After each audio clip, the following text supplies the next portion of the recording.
So much I need to discuss with you guys at home tonight. Thank you very much for joining me. Alongside me tonight till 7, my panel. I've got Zia Yusuf, the chairman of Reform UK, and Scarlet MccGwire, former Labour advisor. Good evening to both of you. You're very welcome.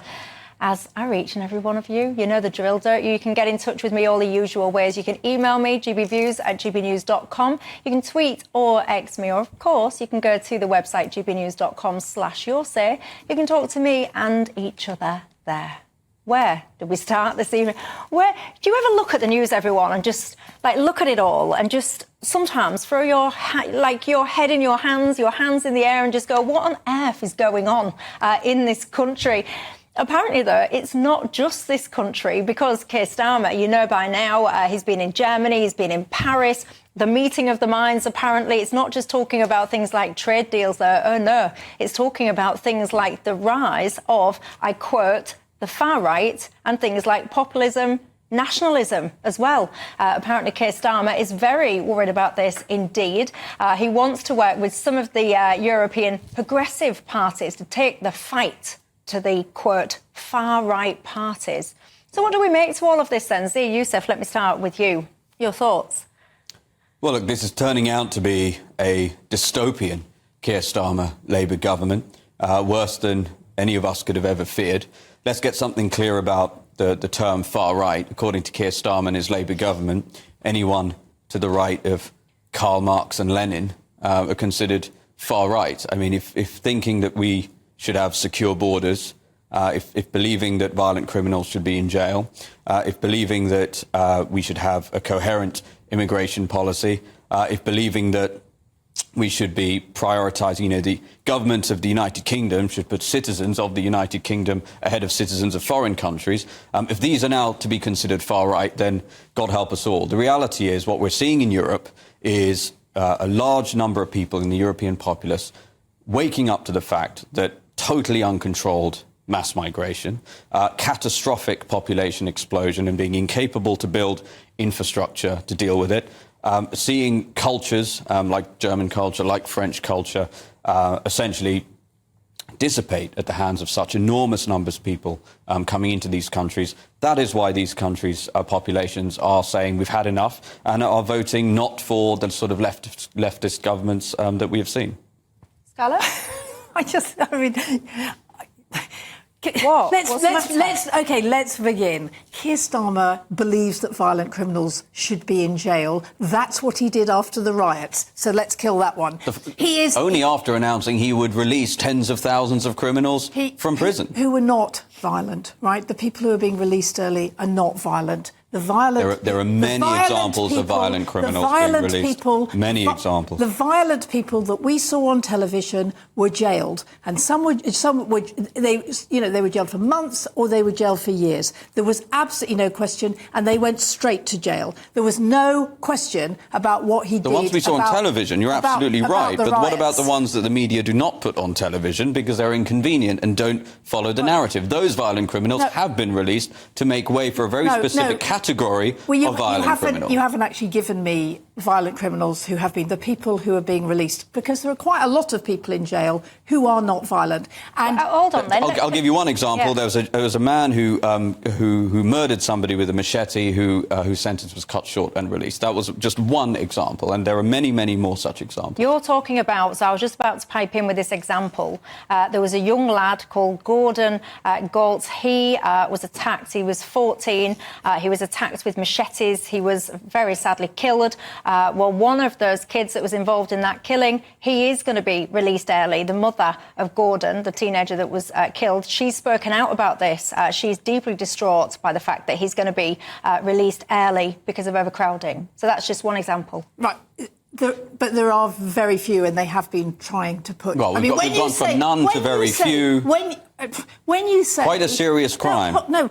When you say... But you said that Keir Starmer doesn't believe in jailing violent criminals. Because that's what his actions demonstrate. And his actions after the riots actually showed that he was. Can I say that I mean, to pretend that Keir Starmer is some sort of Marxist... When he talks about the far right, we're talking in France about Marine Le Pen's party. We're talking about, in Germany, the AfD, right? And here, we're talking about the people who are writing. And actually, before the riots, what Keir Starmer said is the way to deal with this sort of politics is to deliver. And that's what we have to do. Because actually, what most people in Britain, what they want is fairness. So hang on, when you're talking about the far right, you just said it's people like that that have been rioting. So, for example, the primary school child that the police seemed to, what looked to me like it was some kind of weird dawn raid, that they took great pride in broadcasting everywhere. Is that who you're calling far right then, this primary school child? No, I'm talking about the leaders. I think a lot of people got worked up in the riots. So So hang on, because I'm just trying to ascertain, because I do think it's important that we all are on the same page about what we're talking about. So we're not talking about the 11-year-old children that were rioting, we're talking about the leaders of those riots. So you're talking about the people in Hare Hills as well. You're calling those people far right?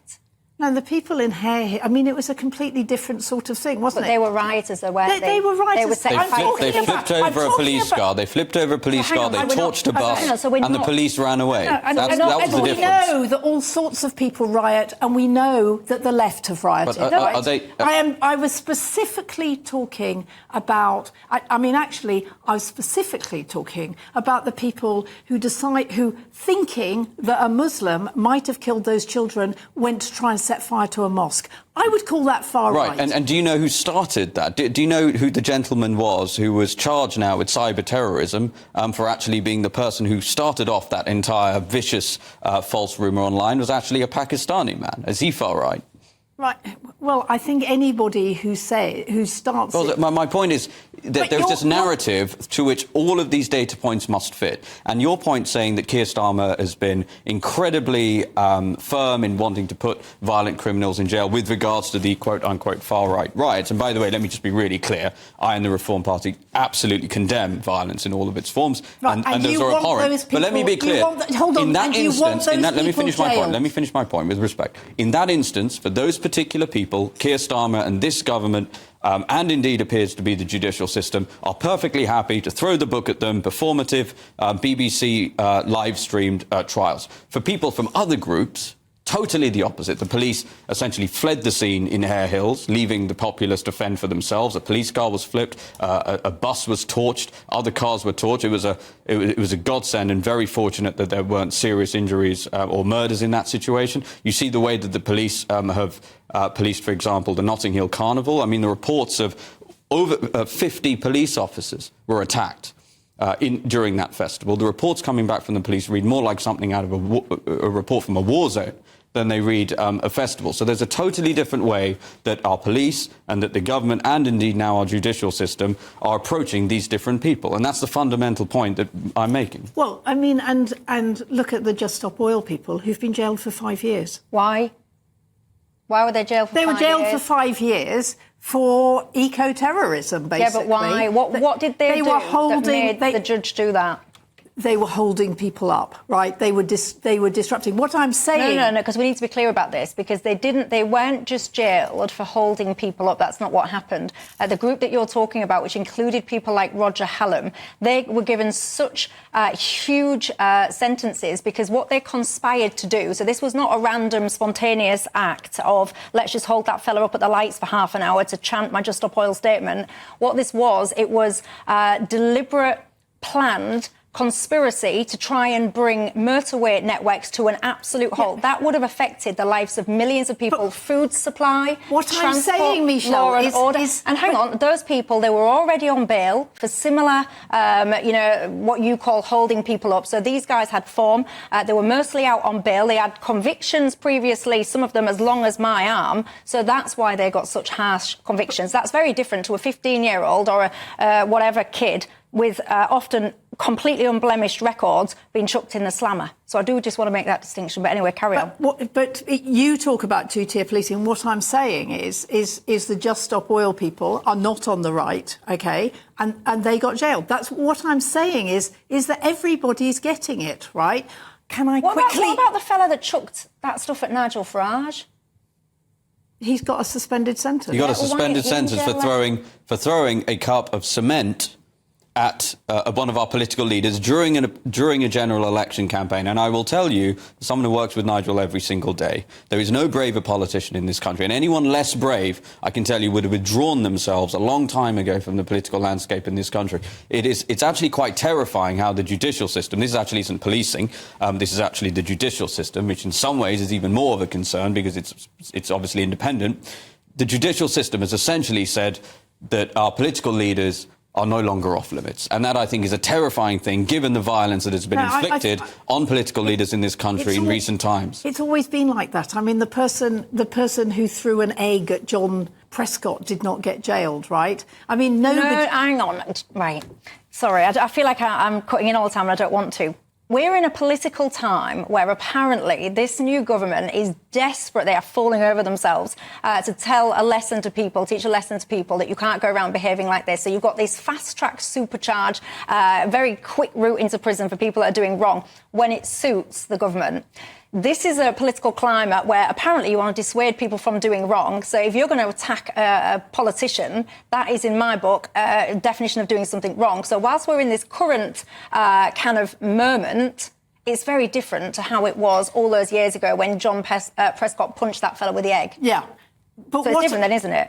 What I'm saying is, of course, I condemn and I didn't know it was cement. I thought somebody threw a milkshake at him. No, well, that was a separate situation. I mean, of course, and I've been here and I've condemned it. So you don't think that person should have gone to jail? You don't think he should serve time in jail? I don't know. I mean, that's the judiciary. I mean, it's the judiciary. Well, I'm asking you your opinion. I actually try not to have opinions on things that I don't know a lot about. I don't. Well, somebody. I mean, it's a pretty straightforward case. No. This is. You're telling me what happened. I would rather. So you didn't see it. I didn't see it. Okay. I didn't see it. I saw the milkshake, and the next morning I was on here and I said that it's absolutely wrong because actually I said Nigel Farage had no idea what was in that milkshake, and people might think it's funny, but it's not. Most people will know what we're talking about, that coffee cup. That was the one on the open-top bus where the fella went into that kind of concealed area. It was like fenced off or whatever, and he picked that stuff out the bin. He lobbed it at Farage on that bus. That's what we're talking about. Anyway, I've gone off topic. Keir Starmer, my point is, Keir Starmer keeps rabbiting on about the so-called far right, but no one even seems to be able to define what it is. And even just in your definition, we've gone from, you defined the far right as people that rioted. Then you said, OK, it's not the kids, it's the leaders. Then when I've put to you, well, the Hare Hills riots is far right, then you say, no, they're not far right. Then when you say, you mean the far right people are the ones that are targeting the mosque, and then he points out that it was actually some random fella in Pakistan that spread all those rumours, then you don't think he's far right. Who didn't target the mosque? I mean, hang on, it's going to have to have very long arms if he's sitting in Pakistan, isn't it? To be able to target a mosque in the UK. What I'm saying is I think that people who go to a mosque to try and set it on fire, which is what happened, right? I mean... It's disgraceful. It's criminal behaviour. I mean... That is clear, right? There's no one at this table who doesn't think that is an abhorrent thing to do and that those people should go to jail. There's no doubt about that. Right. But do you not think people who commit murder with machetes should also go to jail and not be released early? Of course At a time when we seem to have people running around wielding machetes in this country almost every week. Of course I do. Do you think the Reform Party are far right? No, I don't think they are far right. Actually, I don't think the Reform Party are far right, but I don't agree with them. It's fair enough. Well, there you go. But we're only picking one. What I'm saying is, I also don't think that Keir Starmer or the Labour Party are far left, and that's what you were trying to do. Is you were saying that he condemns anybody to the right of Karl Marx. I mean, Keir Starmer would barely call himself a socialist. What do you think? Blimey. Pondered that one. Keir Starmer apparently wouldn't even call himself a socialist. What do you make to that?